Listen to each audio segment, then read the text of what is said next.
शुरू कर दिया, तालाबों का सही इस्तेमाल करना शुरू कर दिया, वृक्षों को उसने समझ लिया कि वृक्ष क्या हैं। तो जो उसने जीवन जीने के नए नए तरीके अपनाए, उस युक्ति से ही नई नई चीज़ें बननी शुरू हो गई। धूप है, बहुत तेज है, आदिम समाज में व्यक्ति वो शिकार करने गया है, बहुत तेज़ धूप है, रात में अंधेरा हो जाता है, जंगली जानवरों का खतरा रहता है, कब क्या कौन हमला कर दे पता नहीं। तो उसके जीवन को एक संकट हमेशा बना रहता है। उस संकट से बचने के लिए और जीवन को और सरल आसान बनाने के लिए, सुखमय बनाने के लिए वो क्या करता है? वो गुफा की तलाश करता है। जब गुफा में भी देखा कि ये भी कोई बहुत अच्छा नहीं है यहाँ रहना, कुछ ऐसा करते हैं कि एक सामूहिक रूप से घर बनावें और वहीं रहें, गांव बनावें, तो उन्होंने घरों का निर्माण करना शुरू कर दिया। और फिर घरों के निर्माण में भी वो संतुष्ट नहीं हुआ, केवल ढांचा खड़ा कर देने से संतुष्ट नहीं हुआ।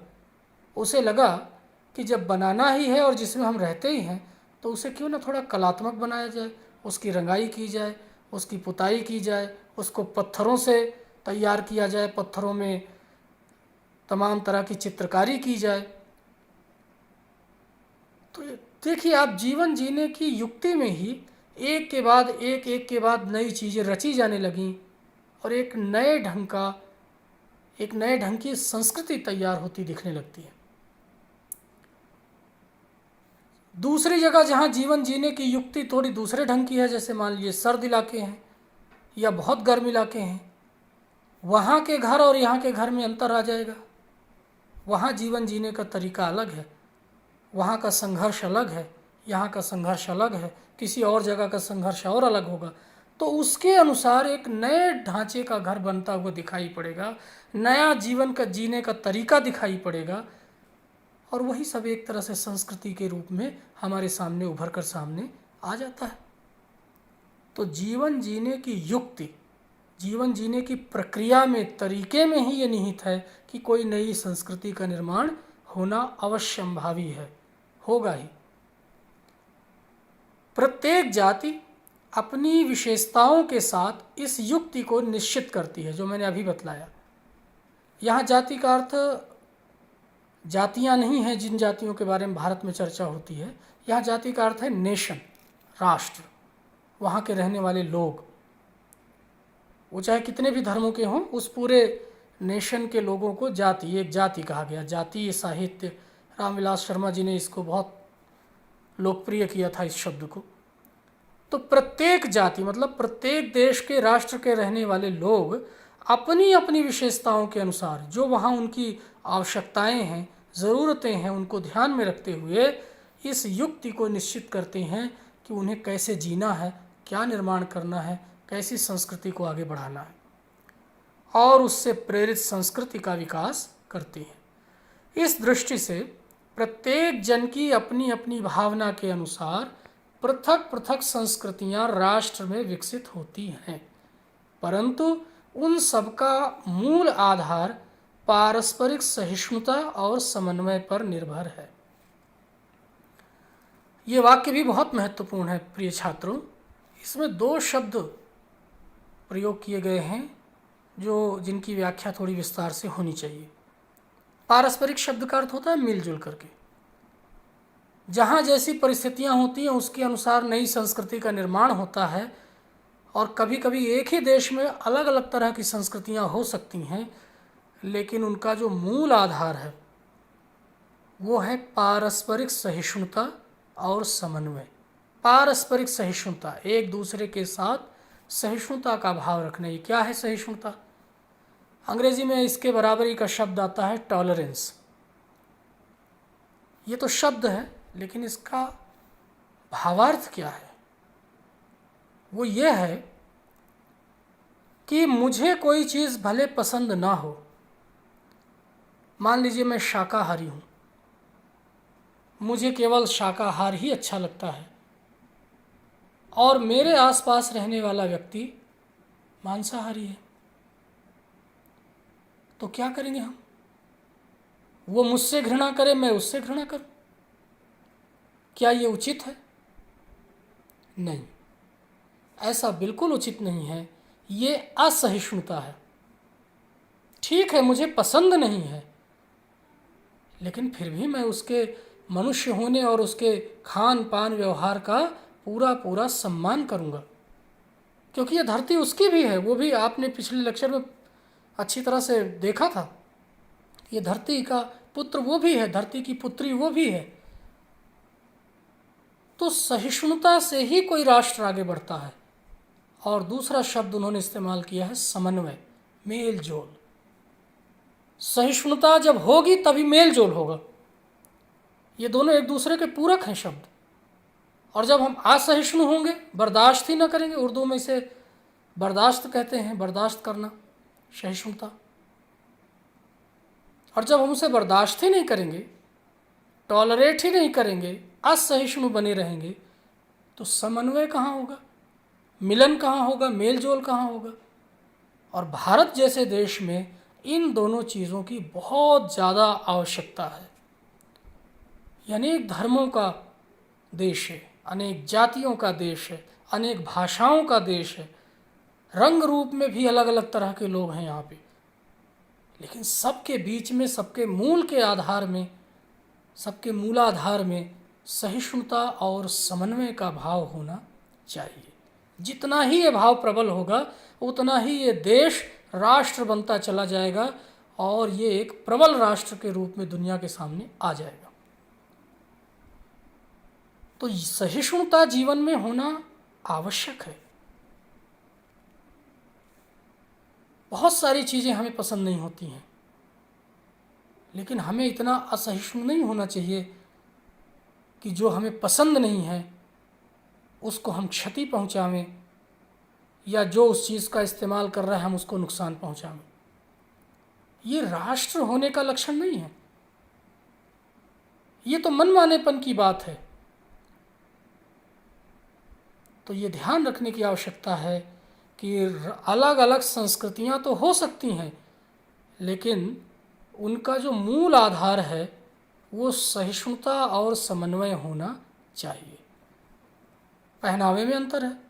कुछ लोग कैसे पहनते हैं, भारत के एक छोर में जाइए एक तरह का पहनावा है, दूसरे छोर में आपको दूसरी तरह का दिखाई पड़ेगा। एक तरफ एक जैसा खान पान है, दूसरी तरफ बिल्कुल उसके उलट खान पान है। ये अलग अलग संस्कृतियाँ विकसित हुई हैं। कैसे हुई हैं भाई? जहाँ पे समुद्र है वहाँ जल जीवों को आहार बनाना स्वाभाविक है। वहाँ समुद्र ही एक तरह से खेती है। जहाँ वर्षा ज़्यादा होती है वहाँ धान की खेती करना, चावल उत्पादन करना और फिर उस चावल को मुख्य भोजन बनाना उस संस्कृति का हिस्सा है। जहाँ वर्षा कम है और दूसरे प्रकार की सुविधाएं उपलब्ध हैं, वहाँ गेहूँ रोटी का भोजन ज़्यादा पसंद किया जाएगा। जहाँ नारियल के वृक्ष ज़्यादा हो रहे हैं, वहाँ भोजन में लगभग हर प्रकार के व्यंजन में नारियल का इस्तेमाल हो रहा है। आप केरल जाएं, दक्षिण भारत के और दूसरे राज्यों में जाएं, तो वहाँ नारियल का ऐसा सदुपयोग होता है विभिन्न व्यंजनों में, आश्चर्यचकित हो जाना पड़ता है कि नारियल को इतनी तरह से प्रयोग में लाया जा सकता है। कल्पना भी नहीं कर पाते हम उत्तर भारतीय लोग।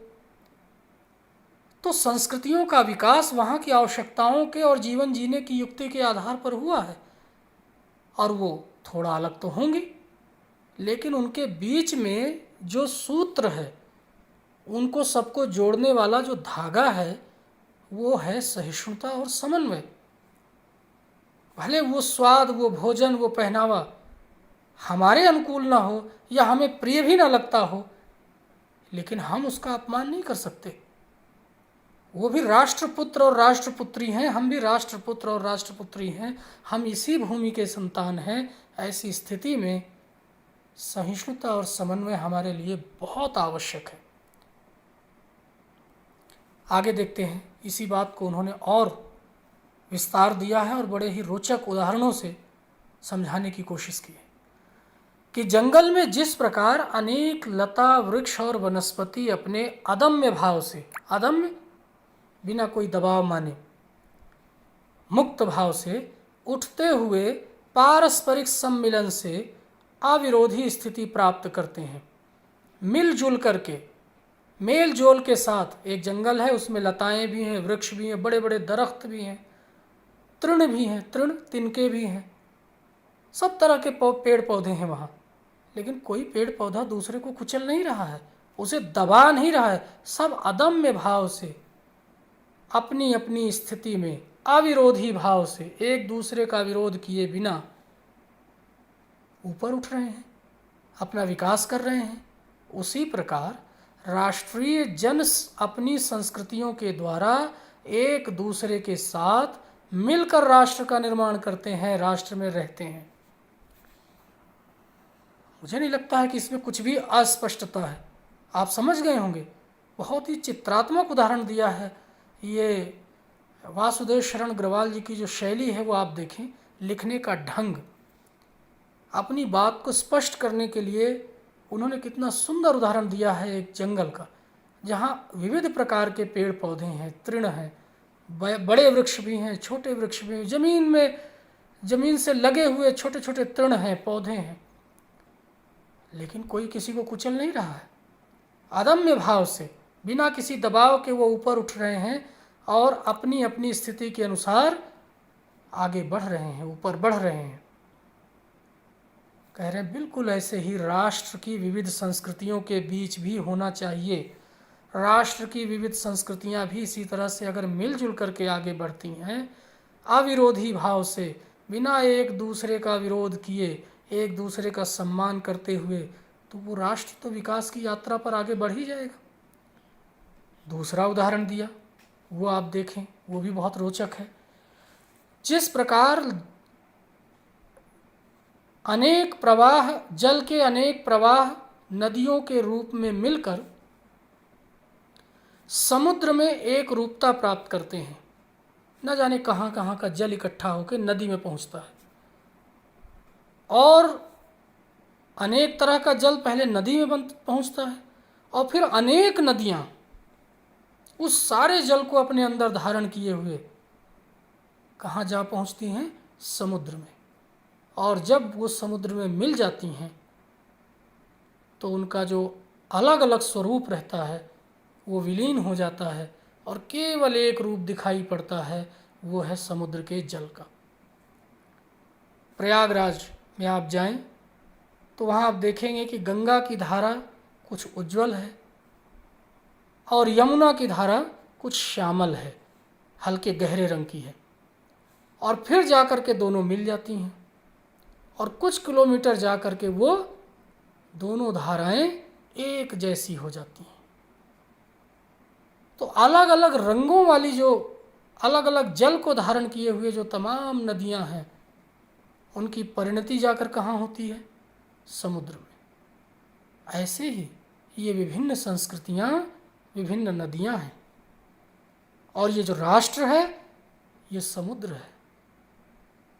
ये संस्कृतियां आकर के इस राष्ट्र में विलीन हो जाती हैं, मिल जाती हैं, और एक नई संस्कृति उभर कर सामने आती है जिसे हम कहते हैं राष्ट्रीय संस्कृति। पहले गंगा, यमुना, घाघरा, ब्रह्मपुत्र सबके अलग अलग नाम हैं, है जल ही वो, उनका अलग अलग रूप है, लेकिन जब वो जाके समुद्र में मिल जाते हैं तो क्या गंगा रहती है? क्या यमुना रहती है? नहीं, वो क्या बन जाता है? समुद्र।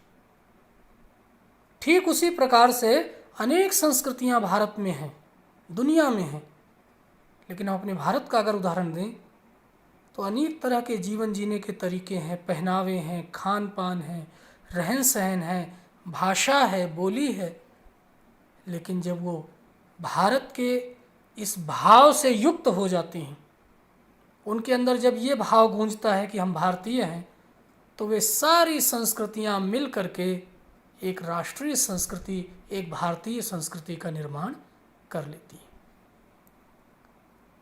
तो उसी प्रकार राष्ट्रीय जीवन की अनेक विविध राष्ट्रीय संस्कृति में समन्वय प्राप्त करती है।